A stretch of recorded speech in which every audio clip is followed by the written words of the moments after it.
to mistake the worldly benefits and worldly comforts as necessarily a blessing from God, especially if they don't bring you closer to him.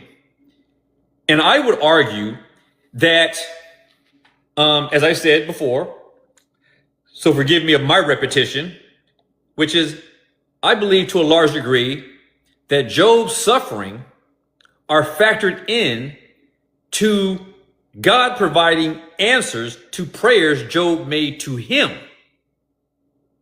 And that to get there, affliction is part of the route, is part of the road there. And I really do believe that if Christians can really lay hold of this, there is nothing. There's even more reason to never be afraid of what happens to you, even if it be sickness or the loss of home, the loss of child, the loss of whatever. Because we don't know how God is going to bring about his answers to the very things we pray for. And so we know that Job had to go through this serious, extreme affliction. And we know that it yielded him double the return over against what he once had. And it's amazing. But that takes a different type of thinking. But Job's patience has not to do, because I would argue that his patience, when we talk about his patience, had very little to do with enduring his affliction as much as it had to do with the absence of God's presence that he was accustomed to.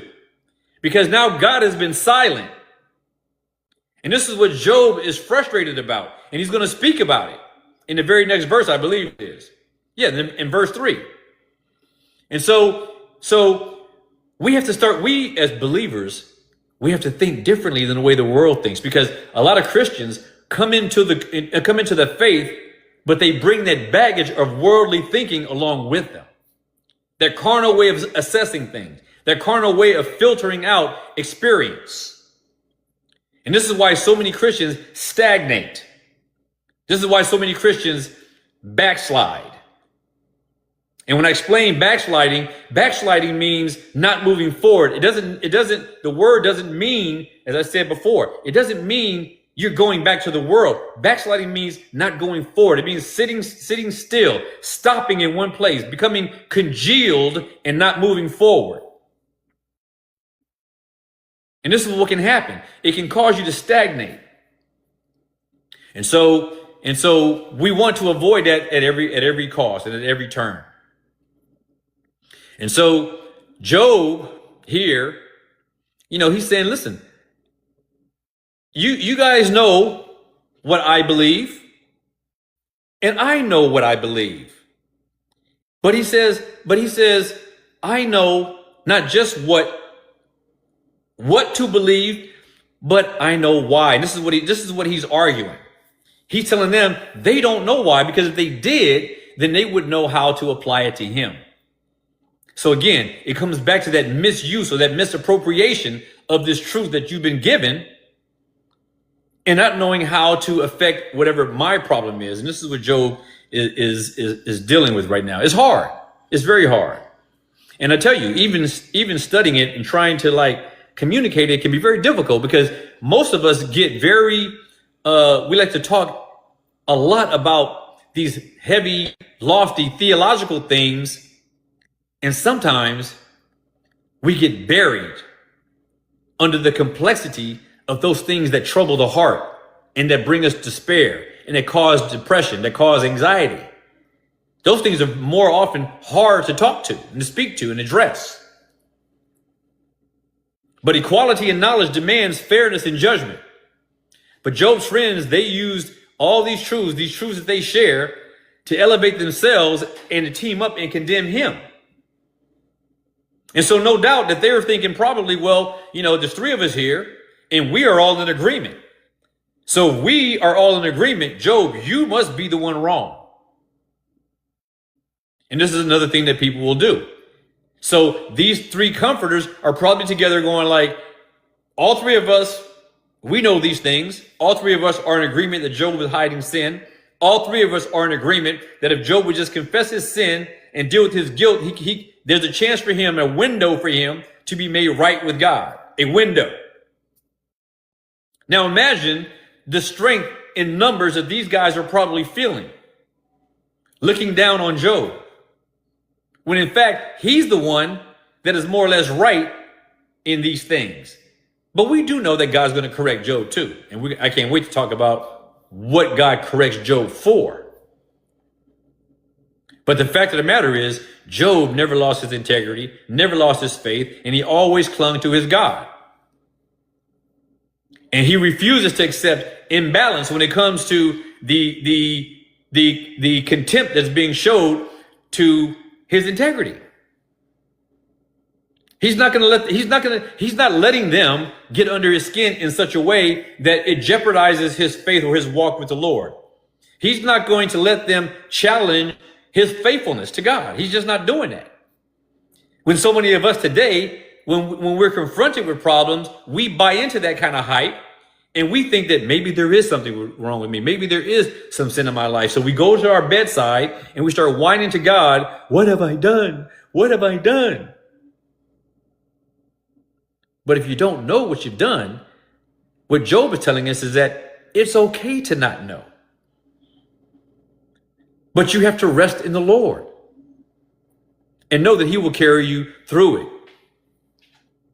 Job's conscience is always going to be enlightened by the truth. And he appeals to that over and over again throughout the book. In verse 3, Job says, surely, he told his friends, surely I would speak to the Almighty, and I would desire to reason with God.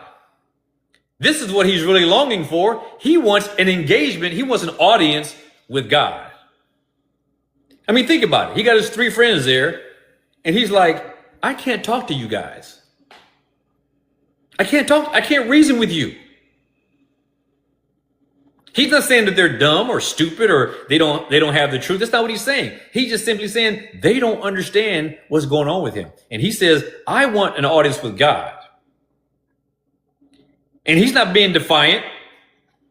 He's not showing a display of unbelief. But Job understands the covenant that he has with God.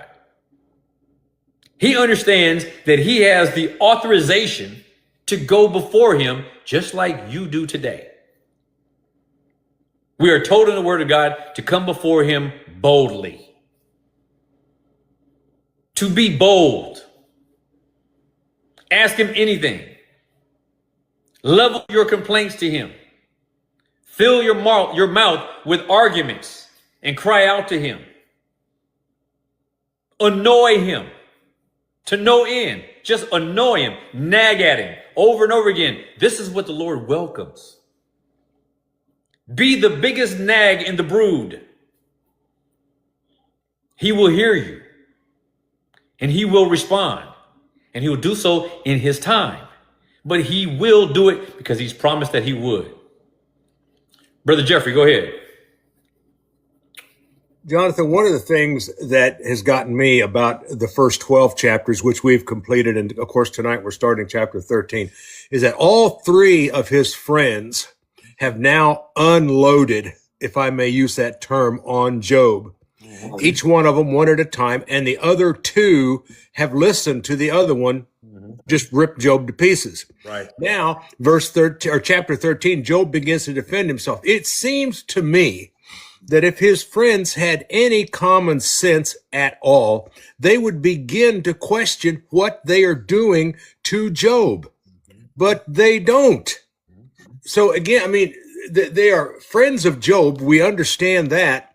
But again, Jonathan, I think I raised this point here a while back. It makes me wonder just how much wisdom and how much of God they actually possess. True.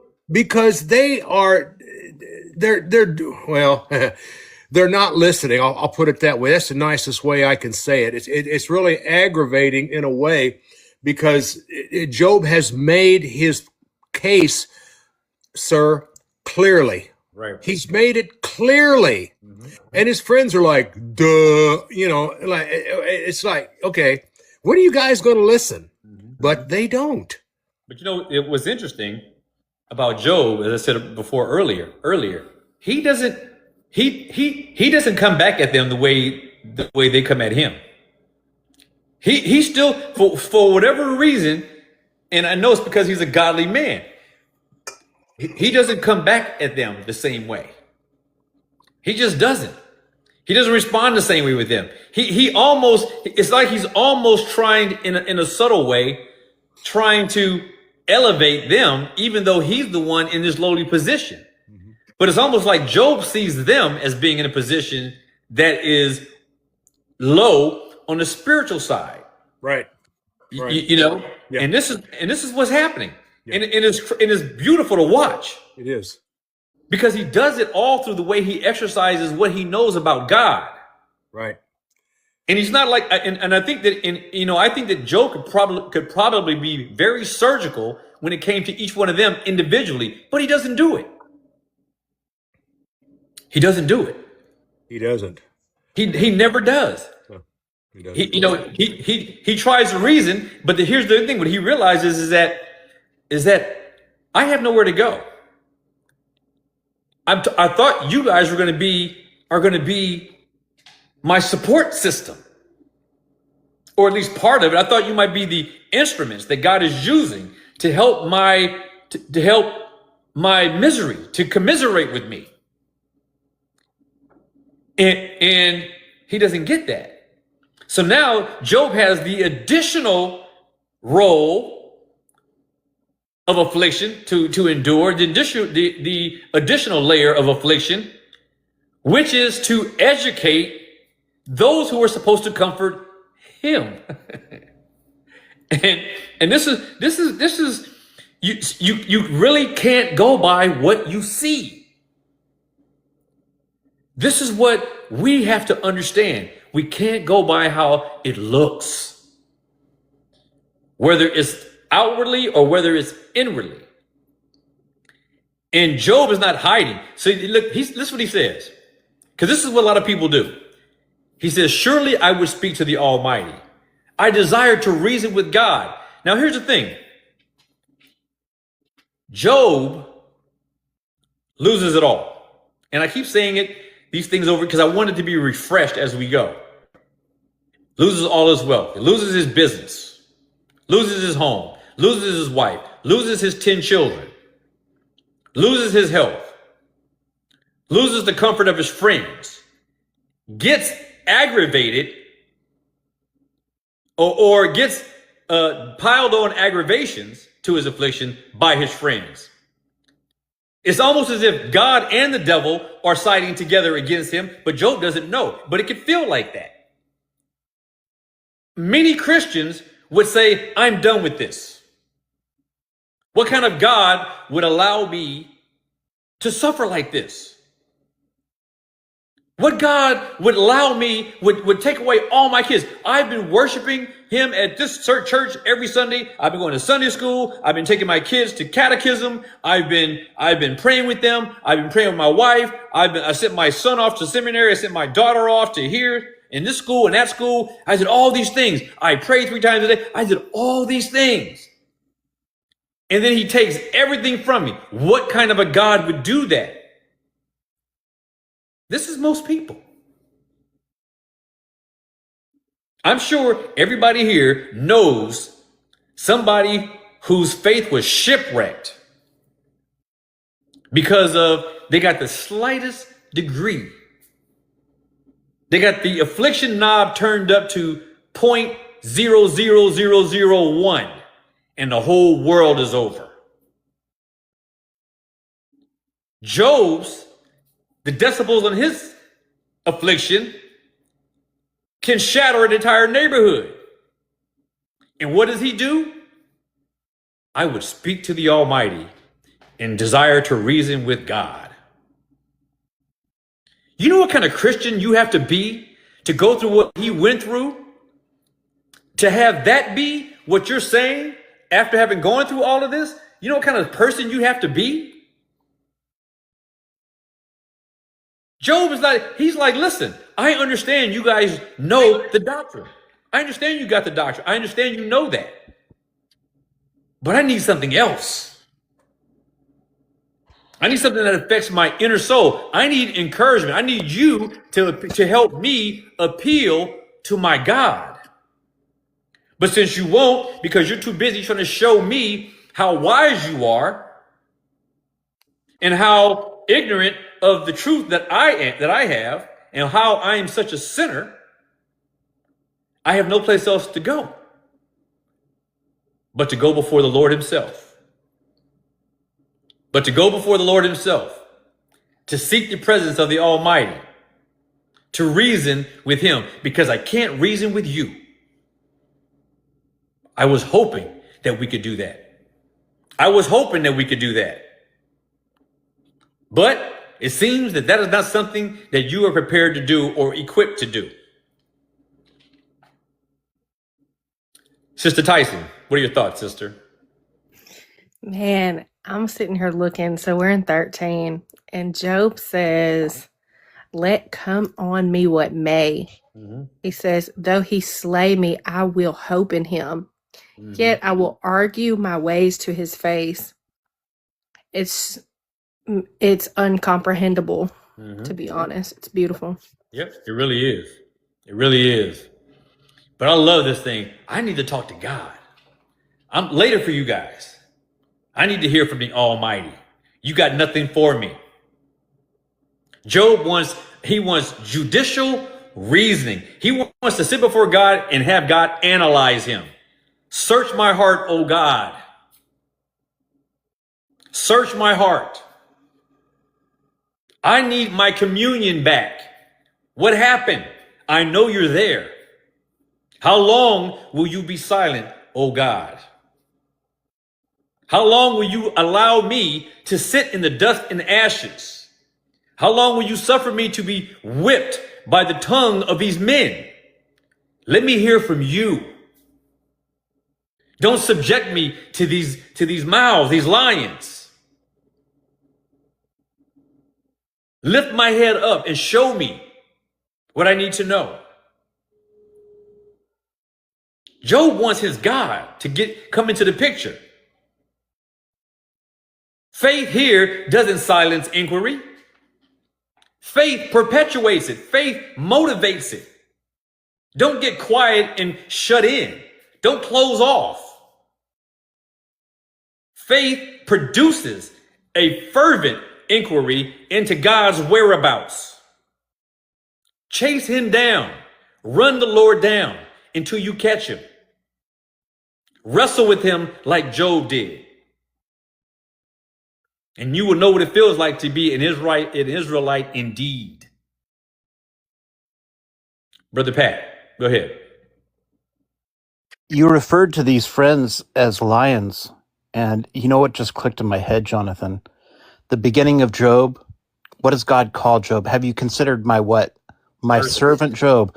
So a story of a suffering servant surrounded by lions. That sounds very familiar. Yep. Where do you think? I'm thinking Psalm 53. Yep.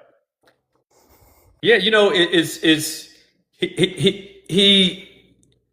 Job is like, he's like, I don't know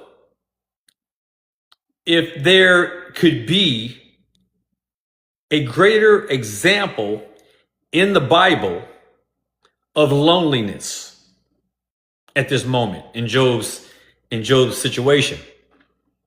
Because the Bible certainly doesn't talk about anyone who suffered as much as he did.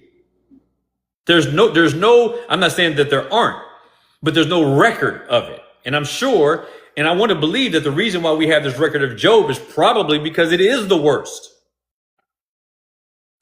And the reason why I say, when you consider when you consider his status before God, being the most righteous man on all the earth, which means he had a very strong, close, tight, persistent relationship with God.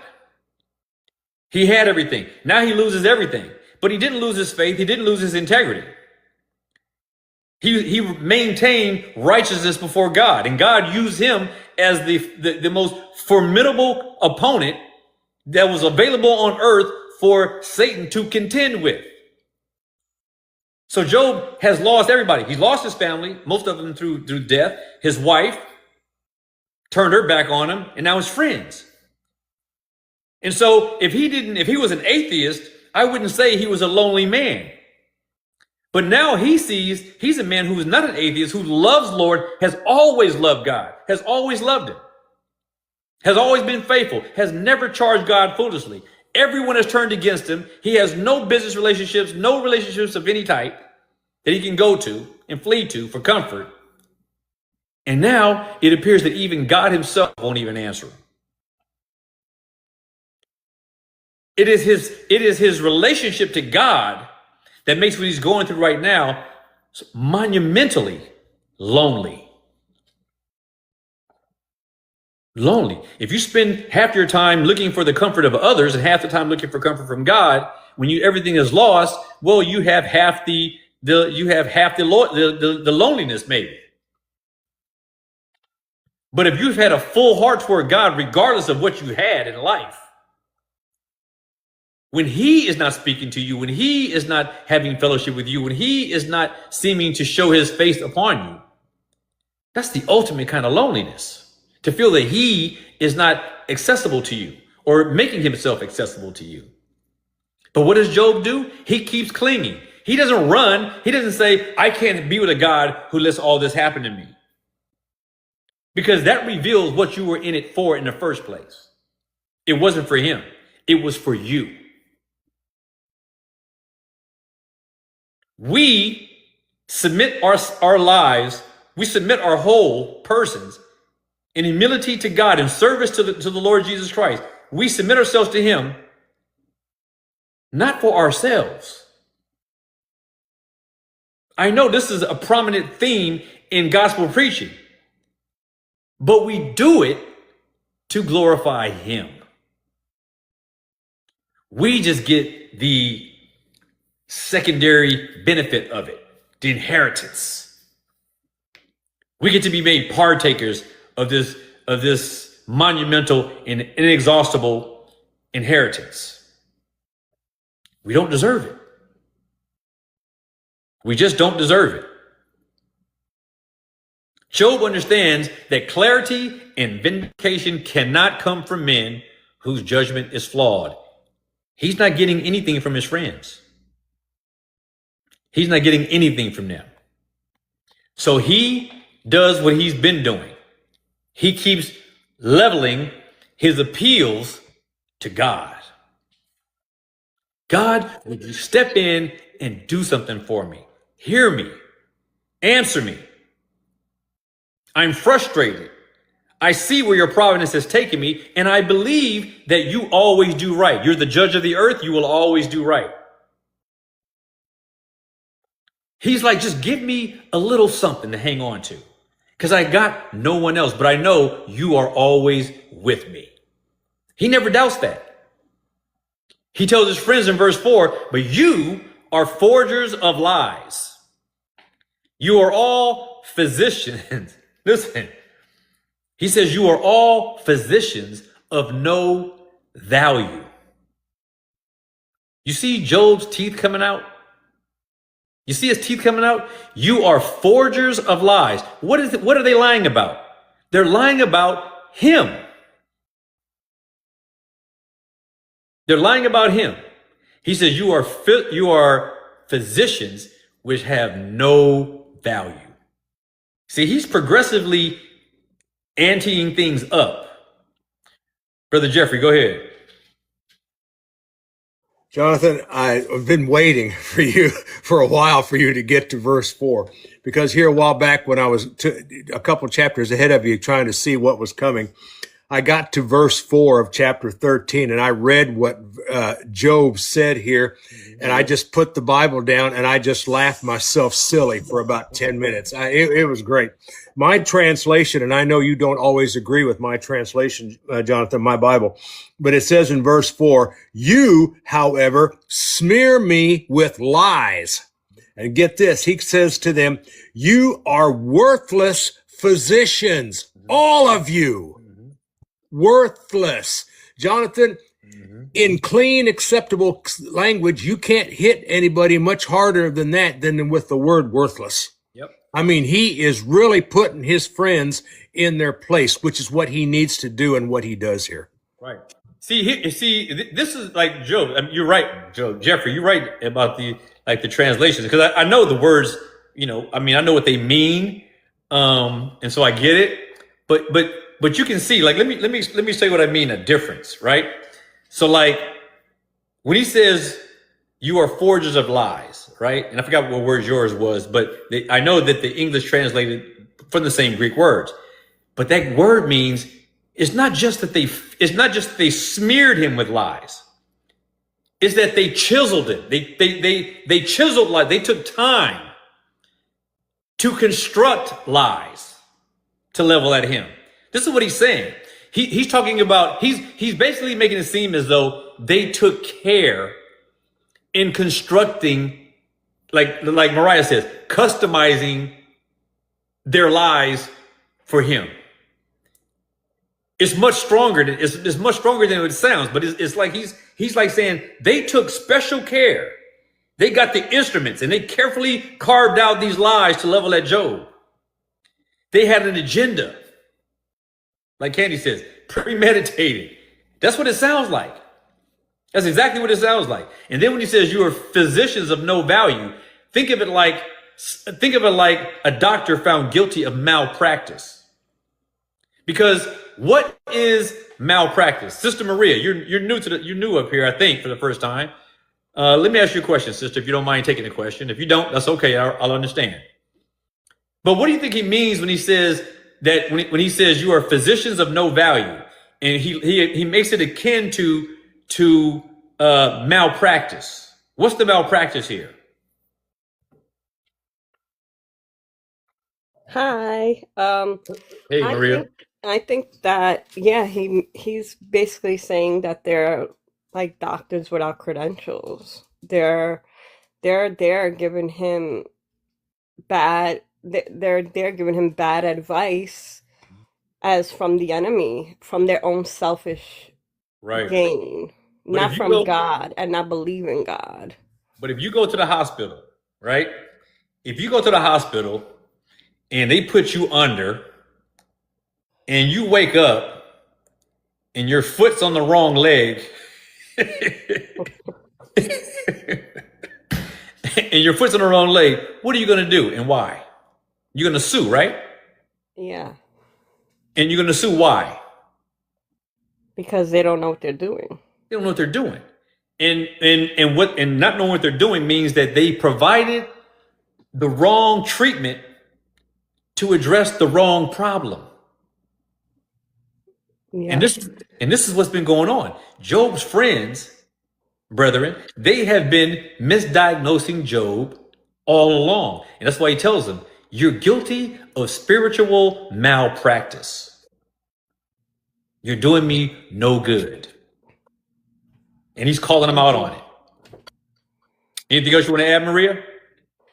Well, his friends are definitely not physicians of the soul.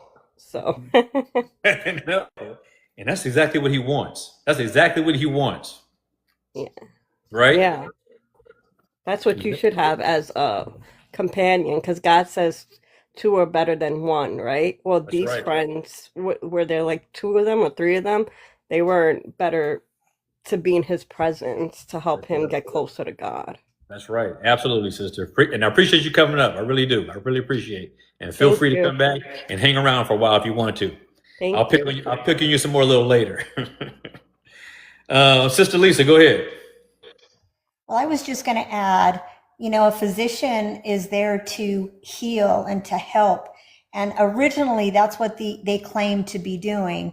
But not only did they fail at doing that, they actually did harm to this man, not just trying to treat him for, for symptoms that weren't there, but all their allegations hurt him. I mean, these people are supposed to be his friends. So, I mean, he's basically calling them out. They would have been better just to keep their mouth shut, Right. Yeah. It's like I always say, if you can't be kind, just be quiet. Be quiet. So, and to address your point, sister, another aspect, a key element to receiving medical treatment starts when you first walk in to get on their bed when they are going to examine you or whatever. There's one key thing that every doctor is expected to have. Does anybody know what that is? What I'm talking about? They're supposed to make a correct diagnosis. No, but even before that, they gotta have a complaint, don't they? They do what? Integrity. They gotta have a complaint. They gotta know what you're there for. To know what they can start looking for. The credentials. No, not the credentials. There's something else. You got to have. You assume they got credentials when you walk in A there. stethoscope. But Wait a minute. Are you asking what does the doctor need when the person walks in, or the person when they walk in with the doctor? No, I'm asking what is the type of treatment? What is the first aspect of treatment that the doctors have a responsibility to administer before they do anything regarding diagnosis or anything else? What's the first thing that they are expected to exhibit in a show to you? Respect and compassion. Somebody said compassion. John Langlois said it. This is what I'm looking for. Bedside manner. Bedside manner, right? You've all heard that, right? Bedside manner. This is something they're supposed to do. They're supposed to make you comfortable, especially when they are prepared, when they have to be prepared to potentially tell you bad news. It's important that a doctor have bedside manner, which is, like Floyd says and Selah said, compassion. Job's friends did not show any compassion to him. No compassion. And all they did was level at him accusations about sin in his life that they could not substantiate, nor did they even try. They didn't even try. They came up with a whole bunch of fabricated conclusions about him, saying a whole lot of things that are principally true, but not applicable to him. And so, just like an ineffective physician, they aggravate the wound instead of healing it. Spiritual malpractice. They're not looking at the man. They're looking and diagnosing something that has nothing to do with him. And it's just fortunate for them that they were not able to overturn Job's faith, because most people would probably break under these circumstances. Most people would probably break. And so it can be a trying time when you're going through something, and even those closest to you that claim to love you dogpile on you to the point where even they start making you second guess if you're a Christian or not. Don't listen to them. One of the things that we need to learn from Job is what he said in verse 3. Surely I'm going to have my word with the Almighty.